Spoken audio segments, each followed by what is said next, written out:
মধ্যপ্রাচ্যের আকাশে আবারও ছড়িয়ে পড়েছে যুদ্ধের নতুন বার্তা।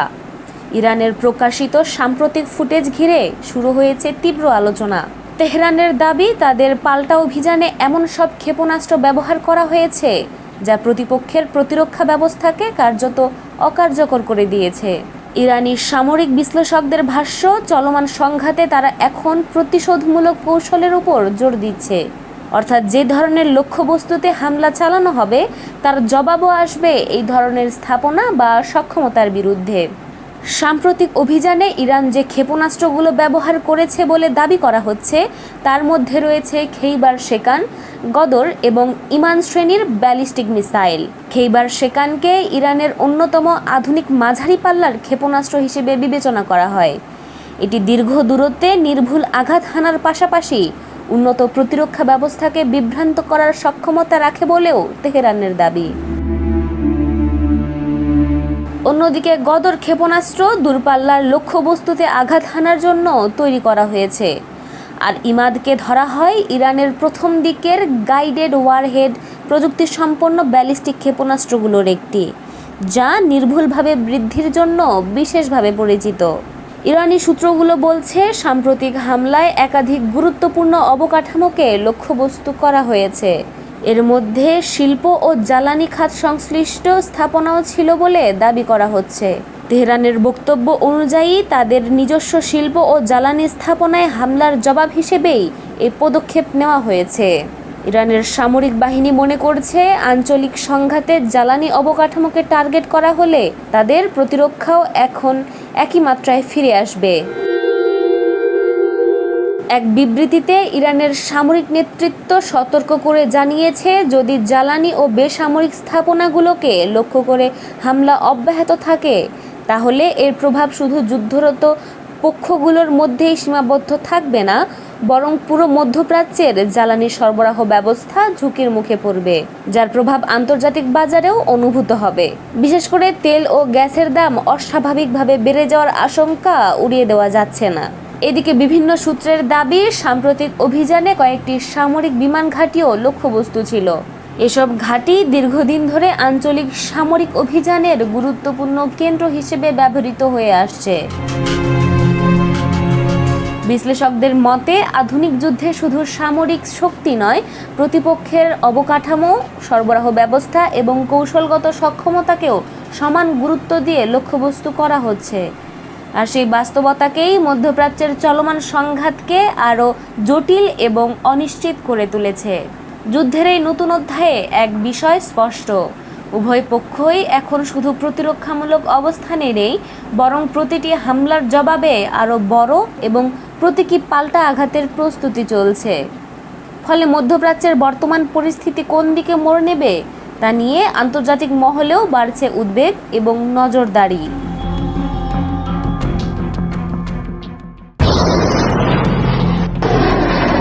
ইরানের কাছে থাকা সমৃদ্ধ ইউরেনিয়াম এখন কোথায়, কতটা আছে, আদৌ কি আগের জায়গাতেই রয়েছে কিনা? অবাক করার বিষয় হলো, এই প্রশ্নগুলোর উত্তর এখন দিতে পারছে না বিশ্বের সবচেয়ে গুরুত্বপূর্ণ পরমাণু তদারকি সংস্থাও। আর সেখান থেকেই শুরু হয়েছে নতুন রহস্য, নতুন উদ্বেগ এবং নতুন বিতর্ক। সাম্প্রতিক যুদ্ধের পর ইরানের পারমাণবিক কর্মসূচি আবারও আন্তর্জাতিক আলোচনার কেন্দ্রবিন্দু হয়ে উঠেছে। কারণ যুক্তরাষ্ট্র ও ইসরায়েলের হামলার পর থেকে দেশটির গুরুত্বপূর্ণ পারমাণবিক স্থাপনাগুলোতে নিয়মিত প্রবেশাধিকার হারিয়েছে আন্তর্জাতিক পরমাণু শক্তি সংস্থা IAEA। ফলে তেহরানের পারমাণবিক কার্যক্রমের প্রকৃত অবস্থা এখন অনেকটাই অন্ধকারে। ফাঁস হওয়া একটি প্রতিবেদনে বলা হয়েছে, বর্তমানে ইরানের সমৃদ্ধ ইউরেনিয়াম মজুদ সম্পর্কে নির্ভরযোগ্য কোনো তথ্য নেই IAEA এর কাছে। শুধু মজুদের পরিমাণই নয়, সেই ইউরেনিয়াম কোথায় রাখা হয়েছে, কী অবস্থায় আছে, কিংবা এর বর্তমান গঠন কী, এসব বিষয়ও নিশ্চিত করতে পারছে না সংস্থাটি। আর এখানেই তৈরি হয়েছে সবচেয়ে বড় প্রশ্ন, কারণ কোনো দেশের পারমাণবিক কর্মসূচি সম্পর্কে আন্তর্জাতিক পর্যবেক্ষণ কমে গেলে স্বাভাবিকভাবেই সন্দেহ বাড়তে থাকে, বিশেষ করে যখন সেই দেশটি বহু বছর ধরে পারমাণবিক ইস্যুতে বৈশ্বিক বিতর্কের কেন্দ্রবিন্দুতে রয়েছে। পরিস্থিতিকে আরও জটিল করেছে আরেকটি বিষয়, IAEA বলছে তারা এখন নিশ্চিতভাবে বলতে পারছে না ইরান ইউরেনিয়াম সমৃদ্ধকরণ কার্যক্রম কমিয়েছে, বন্ধ করেছে নাকি আগের মতোই চালিয়ে যাচ্ছে। অর্থাৎ বিশ্বের অন্যতম আলোচিত পারমাণবিক কর্মসূচির বর্তমান অবস্থা নিয়ে আন্তর্জাতিক সম্প্রদায় কার্যত ধোঁয়াশার মধ্যে রয়েছে। বিশ্লেষকদের মতে তথ্যের এই ঘাটতি শুধু প্রযুক্তিগত সমস্যা নয়, এটি কূটনৈতিক এবং নিরাপত্তাগত উদ্বেগও তৈরি করছে। কারণ যখন তথ্য থাকে না তখন গুজব বাড়ে, আর গুজব যখন পারমাণবিক কর্মসূচিকে ঘিরে হয় তখন তার প্রভাব পুরো অঞ্চলের নিরাপত্তার উপর পড়তে পারে। এদিকে IAEA স্পষ্ট জানিয়ে দিয়েছে পরিস্থিতি স্বাভাবিক করতে ইরানের পূর্ণ সহযোগিতা প্রয়োজন। পরিদর্শকদের প্রবেশাধিকার পুনরায় নিশ্চিত না হলে দেশটির পারমাণবিক কর্মসূচির প্রকৃত চিত্র জানা সম্ভব নয় বলে মনে করছে সংস্থাটি। তবে এখানেই থামছে না আলোচনা, কারণ বিশ্বের সাম্প্রতিক সময়ের ইরানের শীর্ষ পর্যায়ের কয়েকজন নেতা এমন বক্তব্য দিয়েছেন যা নতুন করে বিতর্কের জন্ম দিয়েছে। তারা বলেছেন প্রয়োজন হলে দেশটি আরও কঠোর সিদ্ধান্ত নিতে পারে, আর সে কারণেই আন্তর্জাতিক অঙ্গনে নতুন প্রশ্ন উঠছে। তাহলে কি ইরানের পারমাণবিক সক্ষমতা আগের চেয়ে আরও এগিয়ে গেছে, নাকি এটি কেবল রাজনৈতিক চাপ তৈরির একটি কৌশল? আর সবচেয়ে গুরুত্বপূর্ণ প্রশ্ন, যখন আন্তর্জাতিক পরিদর্শকরাই নিশ্চিত নন যে ইরানের ইউরেনিয়াম কোথায় এবং কি অবস্থায় রয়েছে, তখন তেহরানের পারমাণবিক কর্মসূচি আসলে কতদূর এগিয়েছে? এই প্রশ্নগুলোর উত্তর এখনও অজানা। কিন্তু একটি বিষয় নিশ্চিত, ইরানকে ঘিরে পারমাণবিক রহস্য যত বাড়বে, মধ্যপ্রাচ্যের উত্তেজনাও তত বাড়তে থাকবে। আর সেই রহস্যের পর্দা কবে উঠবে সেটি এখন পুরো বিশ্বের নজরের কেন্দ্রবিন্দু।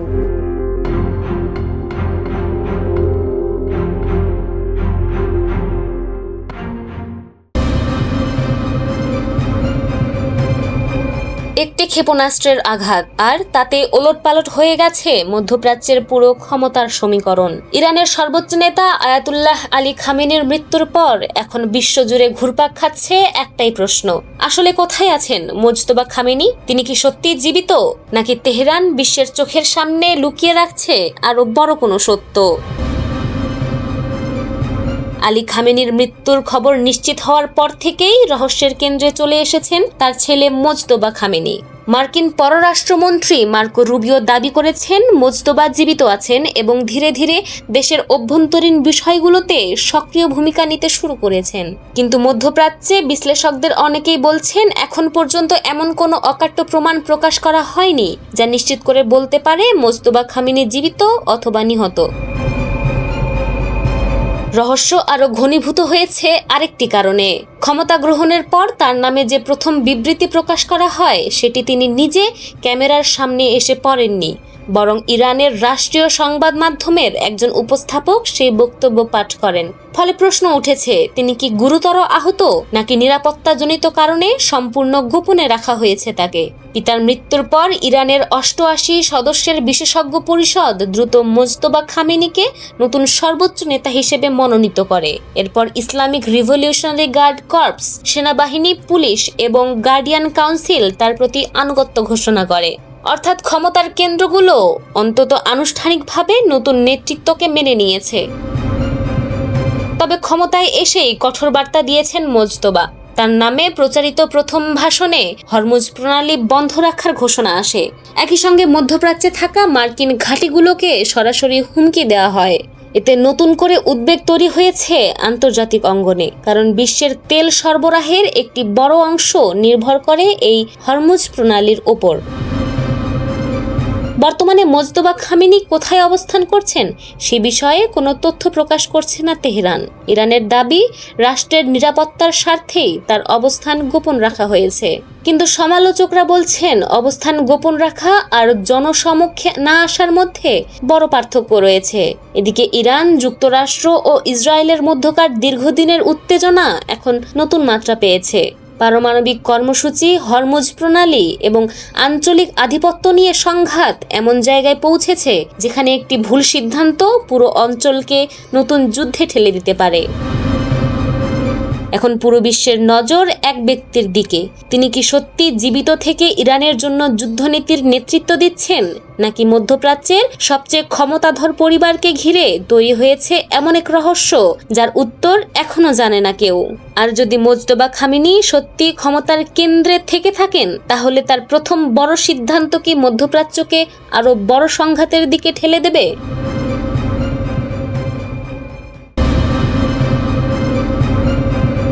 মধ্যপ্রাচ্যের সবচেয়ে স্পর্শকাতর জলপথ হরমুজ প্রণালী, আর সেই এলাকাতেই এবার ঘটেছে এমন এক ঘটনা যা ঘিরে শুরু হয়েছে তীব্র জল্পনা কল্পনা। মার্কিন সামরিক শক্তির অন্যতম প্রতীক AH-64 অ্যাপাচি হেলিকপ্টার হঠাৎ করেই বিধ্বস্ত হয়েছে বলে বিভিন্ন প্রতিবেদনে দাবি করা হচ্ছে। প্রশ্ন হচ্ছে, এটি কি নিছক দুর্ঘটনা, নাকি এর পেছনে রয়েছে আরো বড় কোনো রহস্য? ইরান যুক্তরাষ্ট্র উত্তেজনার মধ্যেই এই ঘটনা নতুন করে আলোচনার জন্ম দিয়েছে। বিশেষ করে সামাজিক যোগাযোগ মাধ্যমে অনেকেই জানতে চাইছেন, যুদ্ধবিরতির মতো পরিস্থিতির মধ্যেও কেন হরমুজ প্রণালীর কাছে সক্রিয় ছিল মার্কিন সামরিক হেলিকপ্টার। প্রতিবেদন অনুযায়ী ইরান ইসরায়েল সংঘাত যখন চরম পর্যায়ে, ঠিক সেই সময় হরমুজের কাছাকাছি এলাকায় একটি মার্কিন অ্যাপাচি হেলিকপ্টার দুর্ঘটনার শিকার হয়। যুক্তরাষ্ট্রের গণমাধ্যমে প্রকাশিত তথ্যে বলা হয়েছে, হেলিকপ্টারে থাকা 2 ক্রু সদস্যকে নিরাপদে উদ্ধার করা হয়েছে। তবে কি কারণে এই দুর্ঘটনা ঘটেছে সে বিষয়ে এখনো বিস্তারিত তথ্য প্রকাশ করেনি ওয়াশিংটন। মার্কিন প্রশাসনের নীরবতা ঘটনাটিকে আরো রহস্যময় করে তুলেছে। অনেকের ধারণা, তদন্ত শেষ না হওয়া পর্যন্ত প্রকৃত কারণ গোপন রাখা হচ্ছে। সামরিক বিশ্লেষকদের একাংশের মতে, সাম্প্রতিক সময়ে হরমুজ প্রণালী ঘিরে মার্কিন সেন্ট্রাল কমান্ডের তৎপরতা উল্লেখযোগ্যভাবে বেড়েছে। গুরুত্বপূর্ণ এই জলপথে নজরদারি জোরদার করতে যুদ্ধবিমান, ড্রোন এবং অ্যাপাচি হেলিকপ্টার ব্যবহার করা হচ্ছিল। এমন পরিস্থিতিতে হঠাৎ একটি অ্যাপাচির বিধ্বস্ত হওয়া নানা প্রশ্নের জন্ম দিয়েছে। এটি কি কোনো প্রযুক্তিগত ত্রুটির ফল, নাকি নজরদারি অভিযানের সময় অপ্রত্যাশিত কোনো পরিস্থিতির মুখে পড়েছিল হেলিকপ্টারটি? সেই উত্তর এখনো স্পষ্ট নয়। বিশ্বের সবচেয়ে কার্যকর আক্রমণাত্মক হেলিকপ্টারগুলোর মধ্যে অ্যাপাচির নাম সবার আগে আসে। স্থলযুদ্ধে ট্যাঙ্ক ধ্বংস, শত্রুর অবস্থান শনাক্ত করা এবং সেনাদের সরাসরি সহায়তা দেওয়ার জন্য এটি বিশেষভাবে তৈরি করা হয়েছে। হেলিকপ্টারটির সামনের অংশে থাকে শক্তিশালী 30 মিলিমিটার চেইন গান, যা স্বল্প সময়ে বিপুল সংখ্যক গোলা ছুড়তে সক্ষম। এছাড়া এতে সংযুক্ত থাকে অত্যাধুনিক সেন্সর ও লক্ষ্য শনাক্তকরণ ব্যবস্থা, যা রাত কিংবা প্রতিকূল অবস্থাতেও কার্যকরভাবে কাজ করতে পারে। অ্যাপাচির আরেকটি বড় শক্তি হলো এর হেলফায়ার ক্ষেপণাস্ত্র। দূরবর্তী লক্ষ্যবস্তুতে নির্ভুল আঘাত হানার সক্ষমতা থাকায় এটি আধুনিক যুদ্ধক্ষেত্রে অত্যন্ত গুরুত্বপূর্ণ অস্ত্র হিসেবে বিবেচিত হয়। একই সঙ্গে ভারী বর্ম ও উন্নত প্রতিরক্ষা ব্যবস্থার কারণে অ্যাপাচিকে অনেক সময় উড়ন্ত ট্যাঙ্ক বলেও অভিহিত করা হয়। ফলে এমন একটি হেলিকপ্টারের দুর্ঘটনা সামরিক মহলে স্বাভাবিকভাবেই কৌতূহলের জন্ম দিয়েছে। হরমুজ প্রণালীতে মার্কিন উপস্থিতি বরাবরই গুরুত্বপূর্ণ ছিল। এই অঞ্চলে ছোট নৌযানের সম্ভাব্য হামলা প্রতিরোধ, আকাশ নজরদারি এবং ড্রোন মোকাবিলার মতো গুরুত্বপূর্ণ দায়িত্ব পালন করত অ্যাপাচি হেলিকপ্টার। তাই এই ঘটনার প্রকৃত কারণ কি সেটি জানতে এখন অপেক্ষা করছে আন্তর্জাতিক গণমাধ্যম, সামরিক বিশ্লেষক এবং পুরো বিশ্ব। তদন্ত প্রতিবেদন প্রকাশের পরই হয়তো পরিষ্কার হবে এটি ছিল একটি সাধারণ দুর্ঘটনা, নাকি এর পেছনে লুকিয়ে আছে আরো বড় কোনো গল্প।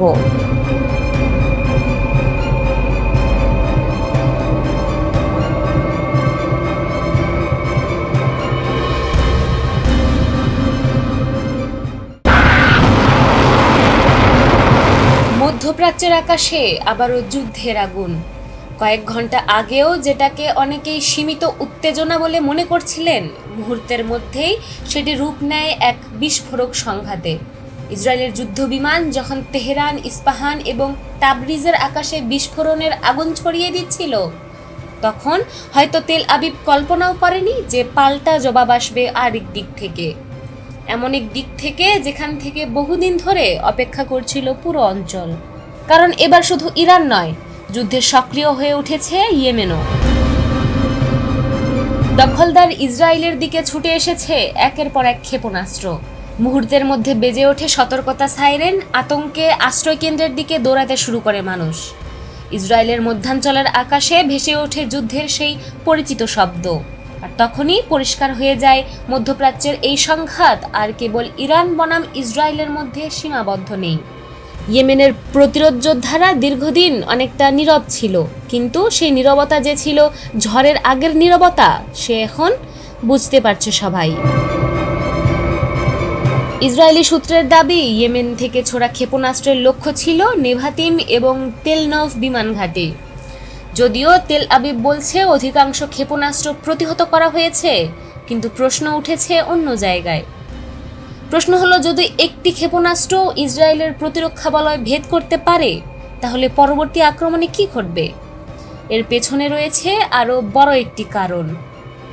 রোববার লেবাননের রাজধানী বৈরুতে নতুন করে হামলা চালায় ইসরায়েল। যুদ্ধবিরতির পরিবেশকে উপেক্ষা করে চালানো সেই অভিযানের পর থেকেই উত্তেজনা দ্রুত ছড়িয়ে পড়তে শুরু করেছে পুরো অঞ্চলে। প্রথমে ইরানের পক্ষ থেকে ক্ষেপণাস্ত্র হামলা, তারপর ইসরায়েলের পাল্টা আঘাত, আর তার কয়েক ঘন্টা পরই যুদ্ধক্ষেত্রে প্রবেশ ইয়েমেনের। অর্থাৎ এখন আর একটি ফ্রন্ট নয়, একসঙ্গে একাধিক ফ্রন্টের চাপের মুখে পড়ছে ইসরায়েল। আর এখানেই সবচেয়ে বড় উদ্বেগের কারণ দেখছেন সামাজিক বিশ্লেষকরা।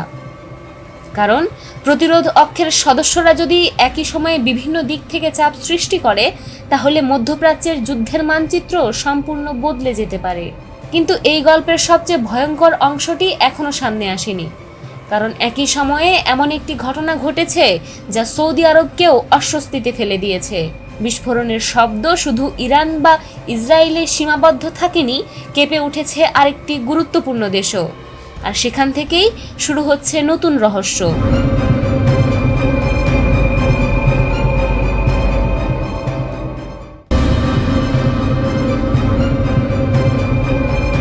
এক সময়ের পুরো বিশ্বকে নিয়ন্ত্রণ করত একটি শক্তি। যুদ্ধ হোক কিংবা শান্তি, অর্থনীতি হোক কিংবা কূটনীতি, শেষ কথা যেন বলতো ওয়াশিংটন। কিন্তু এখন প্রশ্ন উঠছে, সেই যুগ কি সত্যি শেষ হয়ে যাচ্ছে? ইতিহাসের পাতায় সবচেয়ে প্রভাবশালী বিশ্ব ব্যবস্থাগুলোর একটির পতন কি আমাদের চোখের সামনেই ঘটছে? বিশ্ব রাজনীতিতে দীর্ঘদিন ধরে একটি শব্দ খুব পরিচিত ছিল, প্যাক্স আমেরিকানা। অর্থাৎ এমন এক বিশ্ব ব্যবস্থা যেখানে যুক্তরাষ্ট্র শুধু সামরিক শক্তি নয়, আন্তর্জাতিক নিয়মকানুন, বাণিজ্য, মানবাধিকার এবং বৈশ্বিক নেতৃত্বের কেন্দ্রবিন্দু হিসেবে কাজ করত।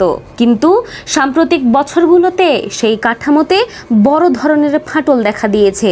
বিশেষ করে ডোনাল্ড ট্রাম্পের নেতৃত্বে যুক্তরাষ্ট্রের নীতিতে যে পরিবর্তন এসেছে, সেটিকে অনেক বিশ্লেষক বিশ্ব ব্যবস্থার মোড় ঘুরে যাওয়ার মুহূর্ত হিসেবে দেখছেন।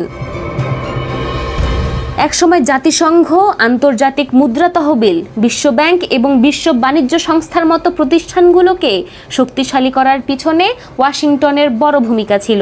মানবাধিকার, গণতন্ত্র, শরণার্থী সুরক্ষা কিংবা আন্তর্জাতিক সহযোগিতার মতো বিষয়গুলো ছিল মার্কিন পররাষ্ট্রনীতির গুরুত্বপূর্ণ অংশ। কিন্তু এখন সেই আদর্শের জায়গায় ক্রমেই গুরুত্ব পাচ্ছে জাতীয় স্বার্থ, অর্থনৈতিক হিসাব এবং কঠোর বাস্তববাদী কূটনীতি। এই পরিবর্তনের সবচেয়ে বড় প্রভাব পড়েছে মানবিক সহায়তা খাতে। বিশ্বজুড়ে খাদ্য, চিকিৎসা এবং উন্নয়ন সহায়তার জন্য যে অর্থ বরাদ্দ হতো, তার বড় অংশ এখন প্রতিরক্ষা ও সামরিক খাতে স্থানান্তরিত হচ্ছে। ফলে বহু অঞ্চলে নতুন করে মানবিক সংকট তৈরি হওয়ার আশঙ্কা দেখা যাচ্ছে। বিশ্লেষকরা বলছেন, এই প্রবণতা অব্যাহত থাকলে আগামী বছরগুলোতে বিশ্বের দরিদ্র ও ঝুঁকিপূর্ণ জনগোষ্ঠী সবচেয়ে বেশি ক্ষতিগ্রস্ত হবে। অন্যদিকে এই শূন্যস্থান দ্রুত পূরণ করার চেষ্টা করছে নতুন শক্তিগুলো। বিশেষ করে চীন ক্রমশ নিজেদের প্রভাব বিস্তার করছে এশিয়া, আফ্রিকা এবং লাতিন আমেরিকার বিভিন্ন অঞ্চলে। তবে সমালোচকদের মতে এই বিশ্ব ব্যবস্থা আগের মতো আদর্শ নির্ভর নয়, বরং এটি অনেক বেশি স্বার্থভিত্তিক এবং কৌশলগত। এর মধ্যেই আরও একটি ভয়ঙ্কর প্রবণতা সামনে এসেছে। বিশ্বের বড় শক্তিগুলো আবারও অস্ত্র প্রতিযোগিতায় নেমেছে। পারমাণবিক অস্ত্র আধুনিকায়ন, নতুন ক্ষেপণাস্ত্র ব্যবস্থা এবং সামরিক প্রযুক্তিতে বিপুল বিনিয়োগ বাড়ছে। যুক্তরাষ্ট্র, চীন এবং রাশিয়ার মধ্যে বাড়তে থাকা প্রতিযোগিতা অনেকের কাছেই নতুন স্নায়ুযুদ্ধের ইঙ্গিত দিচ্ছে। ফলে মাঝারি শক্তির দেশগুলোর মধ্যেও নিরাপত্তাহীনতা বাড়ছে। অনেক দেশ এখন মনে করছে নিজেদের নিরাপত্তা নিশ্চিত করতে হলে শক্তিশালী সামরিক সক্ষমতা গড়ে তোলা ছাড়া বিকল্প নেই। আর এখান থেকেই জন্ম নিচ্ছে নতুন উদ্বেগ, কারণ এই প্রতিযোগিতা যদি নিয়ন্ত্রণের বাইরে চলে যায় তাহলে ভবিষ্যতে পুরো বিশ্ব আরও অনিশ্চিত এবং আরও বিপজ্জনক হয়ে উঠতে পারে। এ কারণেই আজ অনেক ইতিহাসবিদ এবং বিশ্লেষক বলছেন, আমরা হয়তো একটি যুগের সমাপ্তি প্রত্যক্ষ করছি। এমন একটি যুগ যেখানে যুক্তরাষ্ট্র ছিল বৈশ্বিক নেতৃত্বের প্রধান কেন্দ্র, কিন্তু সেই জায়গায় কি আসছে? নতুন বিশ্ব ব্যবস্থা কি আরও স্থিতিশীল হবে নাকি আরও অস্থির হবে? বিশ্ব কি নতুন ভারসাম্য খুঁজে পাবে নাকি প্রবেশ করবে আরও বড় সংঘাতের যুগে? সেই প্রশ্নের উত্তর এখনো অজানা। তবে একটি বিষয় নিশ্চিত, বিশ্ব রাজনীতির মানচিত্র দ্রুত বদলাচ্ছে, আর সেই পরিবর্তনের শেষ কোথায় গিয়ে থামবে সেটাই এখন পুরো পৃথিবীর কাছে সবচেয়ে বড় রহস্য।